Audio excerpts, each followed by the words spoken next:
तो कभी कभी ऐसा दिखाई पड़ता है कि सामाजिक असमानताएं कई समूह में मौजूद रहता है, कई समूह में मौजूद रहता है, अर्थात किसी एक मुद्दे पर कई समूह के हित एक जैसे होते हैं, जबकि किसी दूसरे मुद्दे पर दृष्टिकोण में अंतर हो सकता है। ये तुमको उदाहरण के रूप में देख सकते हो कि सभी धर्मों में दलित एवं वंचित वर्गों का हित समान होता है। ठीक है, सभी धर्मों में मतलब ना कि तुम हिंदू धर्म में आते हो ना, मान लो हिंदू धर्म में आते हो तो हिंदू धर्म में कितने वर्ग आ जाते हैं? 4 वर्ण आते हैं ना, ब्राह्मण, क्षत्रिय, वैश्य, शूद्र। क्या सभी की स्थिति सेम है, बराबर है? नहीं, ब्राह्मण, क्षत्रिय, वैश्य तो ठीक है, शूद्र की स्थिति क्या होती है? हमेशा खराब रहती है। लेकिन उनका हित नाम तो लेता है कि चलो हिंदू धर्म में हम भी आते हैं, लेकिन क्या हिंदू धर्म के साथ उसका कुछ भला उलाई हो पाता है? उनका हित क्या कोई काम हो पाता है उसमें? नहीं हो पाता। अतः उनके समाज हित के मुद्दे पर एकता रहती है, जबकि धार्मिक दृष्टिकोण में अंतर और तनाव की स्थिति बन जाती है। विश्व स्तर पर भी यह विभाजन स्पष्ट दिखाई दे पड़ता है। उदाहरण के लिए उत्तरी आयरलैंड और नीदरलैंड दोनों ईसाई बहुल देश है। मतलब जैसे था ना हम लोग का हिंदू सब था, लेकिन अंतर था, शूद्र का अलग हो जाता है, ब्राह्मण का अलग होता है। मतलब हमारे बीच बहुत विभाजन बटा हुआ है। हिंदू रह के भी हिंदू वाला काम नहीं कर पाते हैं। एकता हिंदू के नाम पे एकता कर देते हैं, लेकिन जब हिंदू में हम लोग आते हैं तो अपने में भेद करते रहते हैं, अंतर रखते हैं। तो देखो यहाँ पर आयरलैंड और नीदरलैंड दोनों कौन सा धर्म मानता है? ईसाई को। ठीक है, ईसाई बहुल देश है ये सब। यहाँ के लोग प्रोटेस्टेंट और कैथोलिक 2 खेमे में बटे हुए हैं। जैसे हमारे यहाँ जो वर्ण है ना 4, इसी तरह इनके भी ईसाई में 2 धर्म मान के रखा हुआ है, एक प्रोटेस्टेंट है, कैथोलिक है। परंतु दोनों गुटों के बीच सामाजिक विभाजन का आधार एक जैसा नहीं है। उत्तरी आयरलैंड के कैथोलिक समुदाय गरीब है। कैथोलिक कैसे है? गरीब है, अवंचित है। देखना जितना भी शोषण जो वाला जो क्रिया होता है ना, ज़्यादातर गरीब वर्ग के साथ होता है। अमीर अगर गरीब अमीर हो जाता है ना, तो फिर वो अपने आप को इस चीज़ से दूर रखता है। मतलब वो जितना भी समाज में जो भी अच्छी चीज़ें हैं ना उनको मिलती है, लेकिन वहीं अगर गरीब रहेगा तो सब चीज़ उनसे छीन ली जाती है, जाति के नाम पे, धर्म के नाम पे। मतलब गरीबी बस हो गया ना। आज के डेट में सिर्फ गरीब हो तो तुम्हारा हर तरह का शोषण होगा। तो कभी भी अपने आप को कोशिश करना कि अमीर रहे, इतना पैसा कमाए कि कोई हमारे साथ भेदभाव ना कर सके। सबका आधार सिर्फ पैसा ही है।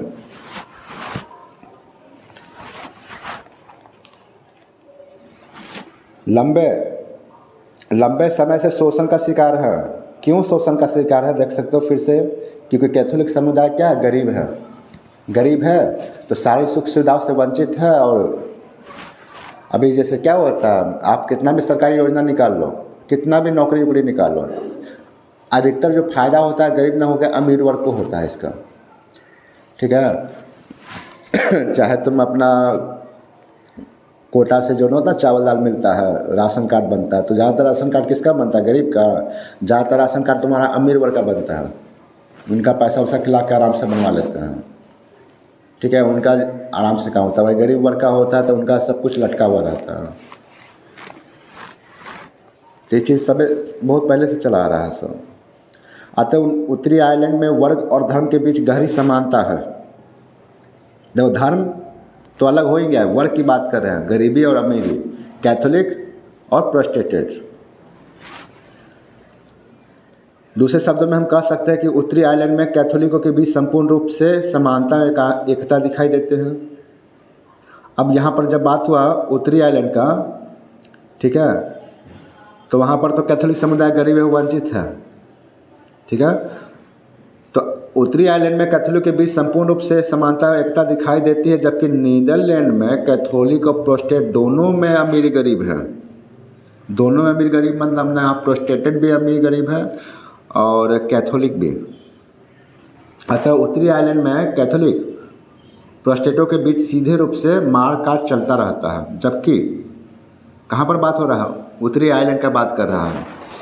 कैथोलिक और प्रोटेस्टेंट के बीच क्या होता है? मारकाट चलते रहता है। ये तो मारकाट का समझ सकते हो, हमको लगता है दंगा उंगा भी होता होगा। यहाँ पर मारकाट का बात कर रहा है, मतलब एक दूसरे को फूटी आँख नहीं सुहाता होगा ये लोग। जबकि नीदरलैंड में कुछ ऐसा कुछ नहीं है, क्योंकि वहाँ धर्म और वर्ग के बीच कोई मेल नहीं दिखाई देता। कोई भी देश चाहे बड़ा हो या छोटा, सामाजिक विभाजन और विभिन्नता स्पष्ट रूप से दिखाई देता है। अरे हमारे यहाँ देख लो ना, हमारा जो एरिया है, अगर 2-3 जातियाँ अगर बहुल हो जाएंगी तो क्या होगा? टकराव होगा, झगड़ा होगा, और होते भी रहता है। यहाँ का तो नहीं पता तुमको, लेकिन गांव में हमेशा एक गांव होता है जो कहता है ना कि फलना गांव के आदमी रहता है, वहाँ फलना जात वाला रहता है।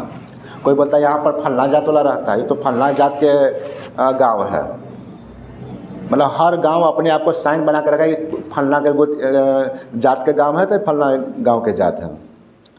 तो ये गांव में तुम्हारा बटा हुआ है, ठीक है। हर जाति का अपना एक गांव निश्चित किया गया कि ये गांव फलना जाति का है।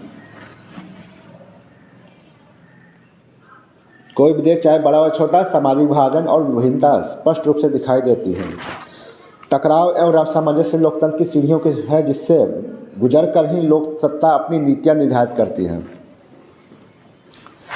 लोकतंत्र का बताता है जनता के द्वारा, जनता के लिए ही, जनता के द्वारा शासन होता है, ठीक है।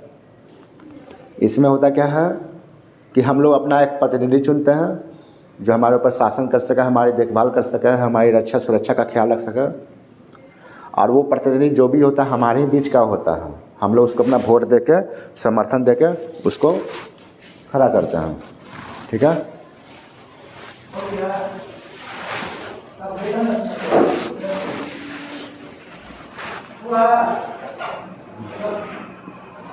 जबकि ये नीतियाँ आसानी से निर्धारित नहीं हो पाते, बल्कि प्रतिद्वंदियों के कठिन परिवेश से गुजरते हुए सामंजस्य का माहौल बनाने का प्रयास करता है। पुनः परिस्थितियों के परिणाम स्वरूप सभी संघर्ष गुट अंतर इसे स्वीकार कर ही लेते हैं और नीतियों निर्धारित हो ही जाती हैं। पिछड़ों के लिए सरकारी नौकरियां और शिक्षण संस्थानों में आरक्षण की मुहिम कई वर्षों पहले शुरू हुआ। जैसे कि अभी क्या हो रहा है ना, तुम्हारी सरकार एक नीति निकाला, उसमें क्या होता है ना, जो पिछड़ा वर्ग है ना, जो दलित वर्ग ज़्यादातर जो है, गरीब जाति कह सकते हो, पिछड़ी जाति, क्योंकि ज़्यादातर पिछड़ी जाति ही गरीब जाति में आती है। वो गरीबी में बहुत ज़्यादा है। जो पिछड़ी जाति है तुमको सबसे ज़्यादा उसी में गरीब आदमी मिलेगा।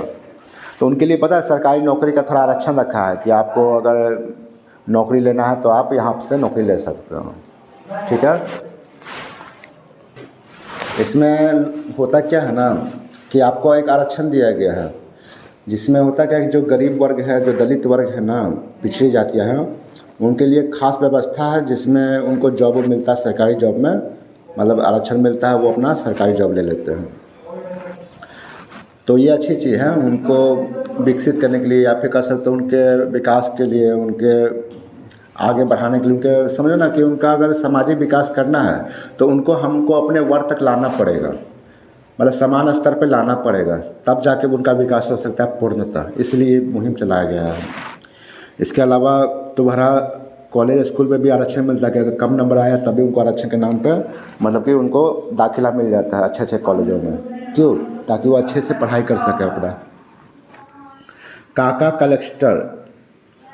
कलेस्कर लेकर रिपोर्ट में लेकर मंडल आयोग के सिफारिश के बीच लंबे जद्दोजहद के बीच तथा हिंसक तनाव के बाद आरक्षण की व्यवस्था लागू हो पाई। यानी जब ये आरक्षण का व्यवस्था लागू होने का बात हुआ था ना, तब बहुत सारा मतलब कि समझ सकते हो ना कि इसका विरोध किया गया था, लेकिन बहुत सारा विरोध होने के बाद भी ये व्यवस्था लागू कर दी गई। तो ऐसी जब भी स्थिति बनती है तो राजनीतिक पार्टियों के बीच प्रतिद्वंदिता का माहौल पैदा हो जाती है और राजनीति पर जातीय लेबल लगना शुरू हो जाता है। अभी देखो ना, अभी इलेक्शन आने वाला 2024 में, देखो कितना जाति का लेबल लगेगा तुम्हारा। कोई कहेगा कि हम तो यादव हैं, तो कोई कहेगा हम मुस्लिम हैं, तो कोई कहेगा कि हम पंडित ब्राह्मण हैं। और सबसे बड़ा मुद्दा रहेगा, चूँकि प्रधानमंत्री का चुनाव है तो हिंदू मुस्लिम, ये सबसे बड़ा मुद्दा रहेगा। और ये तुम्हारा मुद्दा होता नहीं है, बस बनाया जाता है। जाति का राजनीति पर प्रभाव, दूसरे शब्दों में हम कह सकते हैं कि जाति राजनीति पर प्रभावी हो जाती है।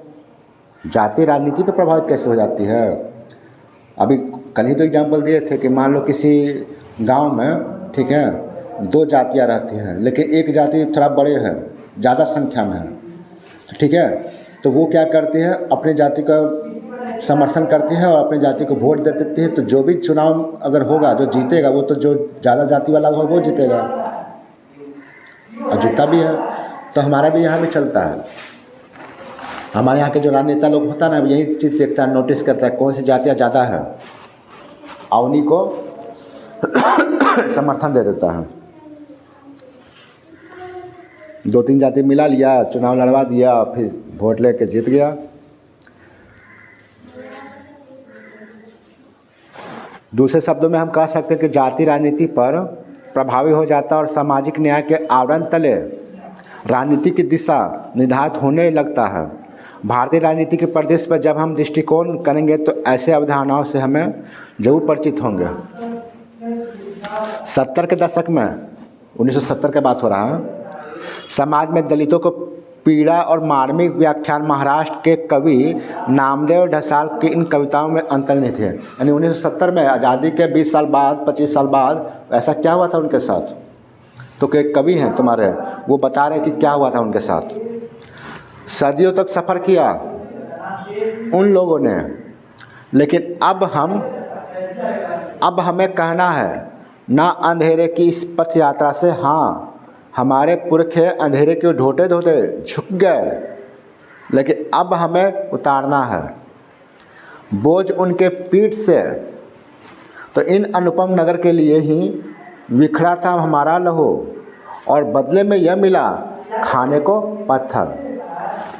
तो देखो, सदियों तक ये लोग सफ़र किया, जब तक देश आज़ाद नहीं हुआ तब तक ये लोग सफ़र किया। करने के बाद क्या हुआ, अंत तक वो अंधेरे ही में रह गए। कोई मतलब उनको रास्ता नहीं दिखाया, कोई आगे तक नहीं बढ़ाया, जहाँ थे वहीं पर रह गए वो। लेकिन एक बोझ था अंधेरे तक ढोते ढोते, मतलब अंधेरे तक चलने वाला, मतलब अकेले रहने वाला कह सकते हो, जो उनके साथ पीड़ा होता था, जो पीड़ित होता था साथ, उस चीज़ को ढोते ढोते थक गए। अब कह रहे वो बोझ को हमको उतारना है पीठ से।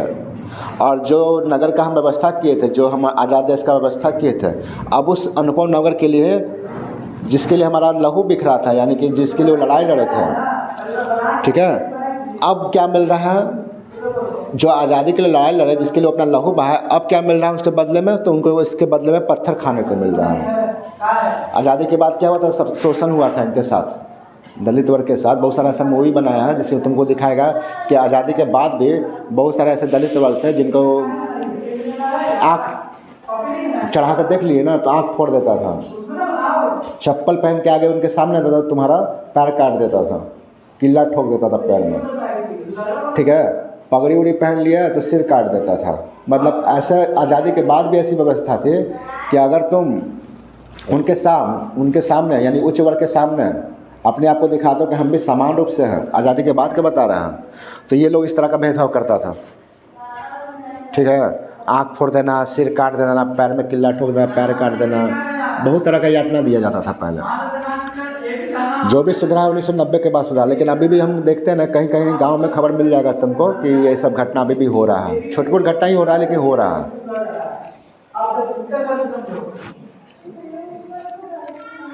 तो 70 के दशक की यह कविता कमोवेश संपूर्ण भारत के सामाजिक संरचना की ओर ध्यान आकृष्ट करता है तथा यह बताता है कि दलित जातियों का अस्तित्व का पहचान और पहुंच राजनीति से कोसों दूर था। यानी उस टाइम भी 1970 के आसपास जो भी जाति थी ना राजनीति में, वो सब बड़े जाति थी।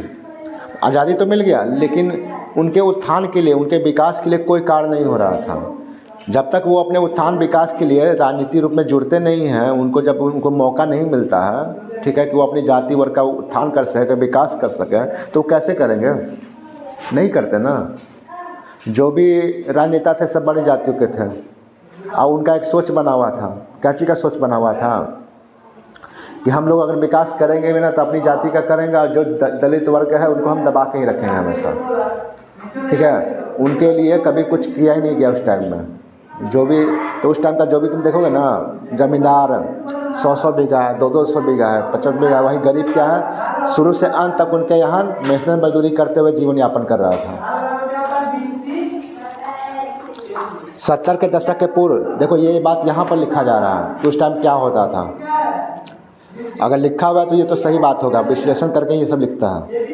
70 के दशक के पूर्व भारत की राजनीति अवचेतना सुविधा परस्त हित समूह के बीच झूलती रही। यानी हमारे यहाँ के भारत के जो राजनीति था ना, वो चेतना के बगैर काम करता था। मतलब कि लोग जो होता ना कि सबको लेकर चलेंगे, सबका ख्याल रखेंगे, सबके ऊपर ध्यान दिया जाएगा, आज़ादी मिल गया, सबके लिए आज़ाद देश हो गया। तो आज़ाद देश का मतलब होता है कि सबको आज़ाद हो गया है। अब वो सब काम कर सकते हैं जो गुलामी में नहीं कर सकते थे। लेकिन उनके आज़ादी होने के बाद भी कई ऐसा समाज वर्ग का था, दलित वर्ग का, जो आज़ादी के बाद भी गुलामी रहे हैं। उनको आज़ादी शायद आज तक नहीं मिला है। अब उन्हीं की आज़ादी के लिए लड़ाई लड़ना है। सबसे अच्छा हथियार क्या है? शिक्षा। शिक्षा आपको हक दे देता है कि इन जैसे लोगों से कैसे डील करना चाहिए, या फिर कह सकते हो कैसे इनसे लड़ना चाहिए। दूसरे शब्दों में कहे तो अतिशयोक्ति नहीं होगी 1967 तक राजनीति में सवर्ण जातियों का वर्चस्व रहा। सवर्ण का मतलब यहाँ पर बड़ी जातियों की बात हो रहा है। और वर्चस्व रहा मतलब जो भी राजनीति में विधायक हो, एमपी हो, जितने भी बड़े बड़े नेता थे ना, सब बड़ी जातियाँ के थे। छोटी जाति को वहाँ पर वो रखा ही नहीं था, साथ में बैठाया ही नहीं था। मतलब उनका कोई पार्टिसिपेट का योगदान नहीं था, उनका योगदान नहीं था क्योंकि कोई मौका ही नहीं दिया। तो 70 से 90 तक के दशक के बीच, 70 से 90 यानी 1970 से 1990 के बीच सवर्ण और मध्यम पिछड़ी जातियों के में सत्ता कब्जा के लिए संघर्ष चला। ठीक है, यानी कि 70 से 90 के बीच किसके बीच? तो सवर्णों के बीच और मध्यम वर्णों के बीच क्या बोला? संघर्ष चला। मध्यम वर्ग में तुम्हारा समझ सकते हो ना, जो दलित वर्ग में नहीं आते ना, वो मध्यम वर्ग में आ जाता है। ठीक है, जिसके साथ सवर्ण उठ बैठ सकता है लगभग, लेकिन भेदभाव तो उनके साथ भी किया जाता था। तो 90 दशक के उपरांत पिछड़ी जातियों का वर्चस्व, क्या बोला? 90 दशक के उपरांत पिछड़ी जातियों का वर्चस्व तथा दलित की जागृति की अवधारणा राजनीति गलियारों में उपस्थित दर्जा कराती रही। यानी कि अगर हम फिर से कहें, जो हमारी बात थी कि जो भी दलितों का जो उत्थान हुआ है ना, 1990 के बाद हुआ है, 90 दशक के बाद हुआ है। उसके पहले तुम्हारा सवर्ण हो गया, बड़ी जाति हो गया, तुम्हारा जो मध्यम वर्ग वाला था उनका संघर्ष चला था। यानी जो भी तुम्हारा दलित वर्ग है ना, 90 के बाद ही अपने आप को कह सकते हो सरकार में ला पाया या समाज में ला पाया, अपने आप को गलियारों में, राजनीतिक गलियारों में ला पाया। भारतीय राजनीति के इस महामंथन में पिछड़े और दलितों का संघर्ष प्रभावी रहा। आधुनिक दशक के वर्षों में राजनीति का पलड़ा दलित और महादलित, यानी बिहार के संदर्भ में बात रहा है। एक दलित है तो एक महादलित हो जाता है। तुम्हारा दलित महादलित में तुम अभी ये देखो, मुसर है ना हमारे यहाँ, कितना उनके साथ भेदभाव किया जाता है। एक भेदभाव ऐसा है ना कि जा सब रहा है, पीने के नाम पे दारू रूप बनता है ना, तो जा तो सब रहा है, हर वर्ग का लोग जा रहा है वहाँ पर, लेकिन उनको साथ उठना बैठना सब हो रहा है। लेकिन उन चीज़ को सामाजिक रूप से अगर कहो ना, एक महत्व मिलना कि स्कूल में जा सके, वो हर जगह वो जा सकें, उनके साथ उठ बैठ कर सकें, वो चीज़ अभी भी उनके साथ व्यवस्था नहीं की, मतलब हो पाया अभी तक। तो बहुत सारी जाति हैं वैसे, बहुत सारी, इतना क्या बोले हम, जिनके साथ अभी भी भेदभाव का नीति अपनाया जाता है और अभी भी उनके साथ समाज रूप से एक साथ लोग नहीं उठना बैठना पसंद करते हैं। सरकार के नीतियों के सभी परिदृश्य में दलित न्याय का पहचान सबके केंद्र बिंदु का विषय बना गया है। ठीक है, तो अब ये सरकार ये नीति क्यों अपनाई थी दलितों का, उसके पीछे भी कारण बताते हैं। देखो, एक समाज बटा हुआ था कि जो सवर्ण है ना, वो सवर्ण को वोट देगा, और दलित वर्ग को कि उसको वोट देने का अधिकार नहीं मिलता था। जाता था ना वोट दे के, तो लाठी डंडा से मार के भगा देता था सब। ठीक है, मतलब उनके साथ वो भेदभाव होता था। तो कुछ राजनेता जब मध्यम वर्ग किया है ना, तो उनका मत था ना कि नहीं, कि अगर इनका वोट अगर मिलता है, क्योंकि दलितों का संख्या ज़्यादा था, अगर इनका वोट मिलता है तो तुम्हारा राजनीतिक तौर पे इनको फ़ायदा होने वाला है, और इनके वोट से वो जीत कर राज कर सकते हैं। ठीक है, तो दलितों के वोट के लिए वो क्या किया, मध्यम वर्ग के कुछ राजनेता, कि उनका उत्थान किया। अब कुछ फ़ायदे के ही सही, कोई फ़ायदा ही भले क्यों ना हो, लेकिन उत्थान किया ना, तो वो जो दलित वर्ग था, महादलित वर्ग जो था, अब वो वोट देने लायक हो गया, वोट भी दिया, सरकार ही बनाया। और आज देख लो, उनकी स्थिति पहले वाली स्थिति की नहीं है। आज कम से कम वो सामने रूप से बात तो कर पाते हैं, चल फिर तो सकते हैं। पहले अधिकार पहले नहीं था। ठीक है, पहले अधिकार था ना कि अगर कोई बड़ी जाति आ रहा तो तुमको सिर झुकाना पड़ेगा। अब वो तो नहीं ना है। कम से कम जब किसी को पिटवा देता था, मरवा देता था। अब वो नहीं ना है कम से कम। तो पुरानी मूवी देखना ना, उसमें सब तुमको दिखाएगा कि पहले के दशक में क्या होता था। तो बात ही नहीं, चलो यहीं पर छोड़ देते। वैसे सरकार के नीतियों के सभी प्रदेश में दलित न्याय का पहचान सबके केंद्र बिंदु का विषय बन गया था। अभी कैसे आगे चल के इसको और डेवलप करता है, कैसे दलितों के ऊपर ज़्यादा काम करता है विकास के ऊपर, वो सब हम लोग बात के अगले क्लास में देखेंगे।